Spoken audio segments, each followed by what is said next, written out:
여러분 안녕하십니까. 이재명이 임기 안에 전작권을 환수하겠다, 또를 가져오겠다, 이렇게 주장을 하고 있는데, 그러나 이게 불가능할 것으로 보입니다. 자, 미국에서 법으로 전작권 환수를 못하고, 그리고 주한미군의 규모도 축소하지 못하도록 이렇게 법을 통과시켰습니다. 미 상원의 법이 통과했는데, 자, 이 국방 예산 법안에 보면 주한미군은 현 수준 유지를 명시해 놓고 있습니다. 현 수준 법안에 그렇게 되어 있습니다. 그리고 전작권도 환수하지 못하도록, 한국군에 가져가지 못하도록 명시되어 있습니다. 자, 이걸 위해서 별도로 예산을 편성하지 못한다, 이렇게 되어 있습니다. 예산. 그러니까 예산을 쓰지 못한다 하는 것은 바로 그렇게 전작권을 환수하지도 못하고, 그리고 주한미군의 규모도 줄일 수 없다, 이렇게 말합니다.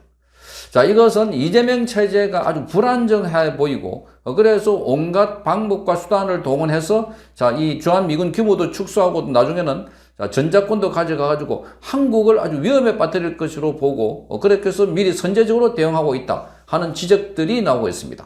과거에도 이런 비슷한 시도가 있었지만, 그러나 지금 이 트럼프 행정부 들어서서 이러한 조치는 바로 이재명 체제가 아주 불투명하고, 그리고 불안정하고 이런 상황을 감안한 걸로 이렇게 해석이 되고 있습니다.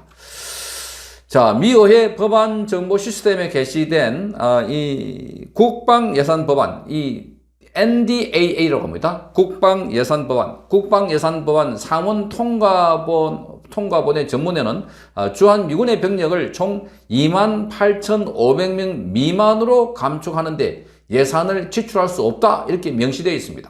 그러니까 주한미군의 병력을 일정 규모 이상, 지금 유지되고 있는 이 병력 이상으로 감축하는데 더 이상 예산을 쓸 수 없다는 것은 바로 이 법안을 이 통과시킴으로 해서 더 이상 주한미군을 줄일 수 없다, 못 박아놓고 있는 겁니다.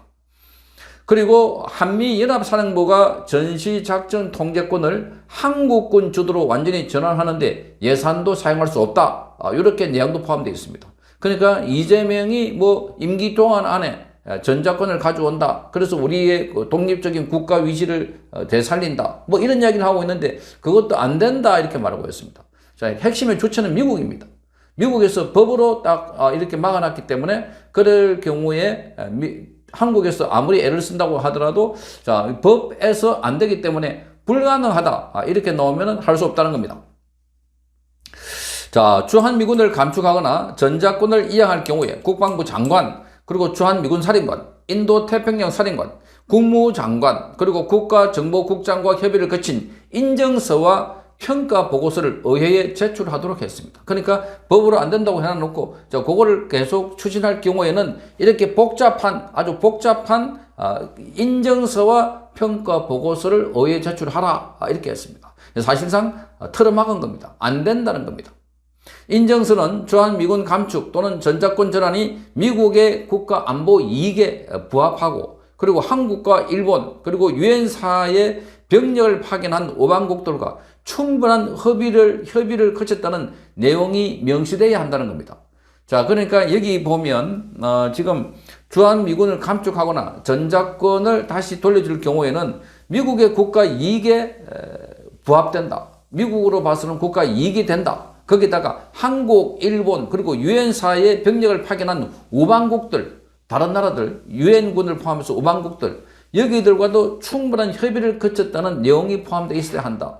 자, 그러니까 2중, 3중으로 한국 주한미군의 규모를 축소할 수가 없고 전작권을 돌려줄 수 없도록 이렇게 장치를 마련했다, 이렇게 보입니다. 이 배정된 예산은 미 의회 유관 상임위원회에 해당 인정서와 평가 보고서를 제출한 날로부터 90일이 지난 뒤에 사용할 수 있도록 한 겁니다. 법안은 지난 9일 상원 본회의에서 찬성 77표, 반대 20표로 통과되었습니다.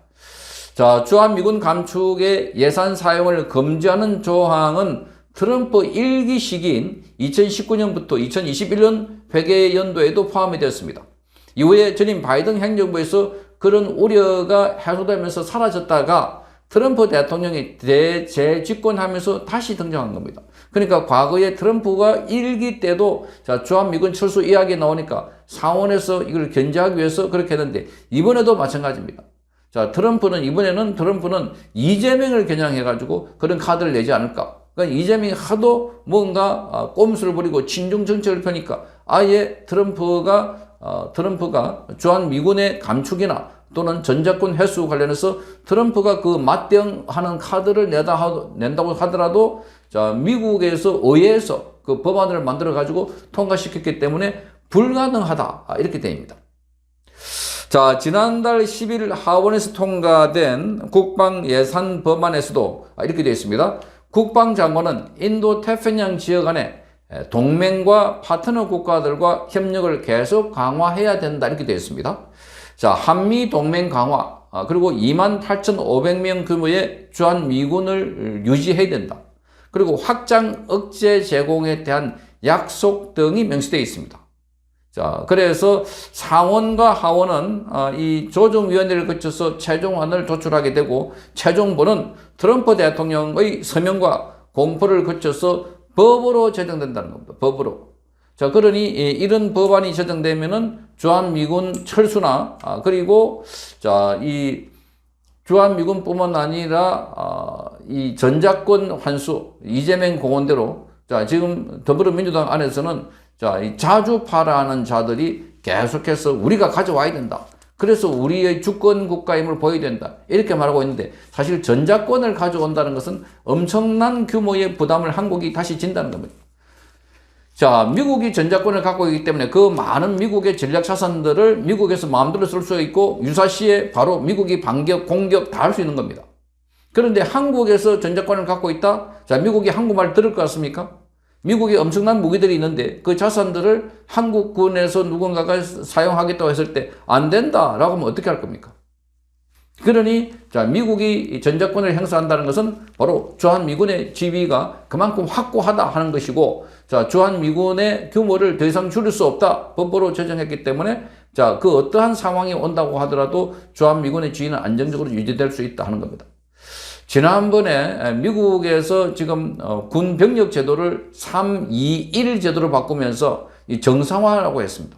자, 이게 크게 확대 해석해 보면 구함과 같이 한국의 주한미군도 영토는 한국이지만 그러나 거기에 강제력을 갖고 있기 때문에 자, 그 주한미군을 구함과 같은 유지하겠다. 그래서 앞으로 계속해서 주한미군의 지위나 이런 것들은 한국의 더 강력한 통제를 할 수 있도록 그렇게 만들겠다 이렇게 말하고 있습니다.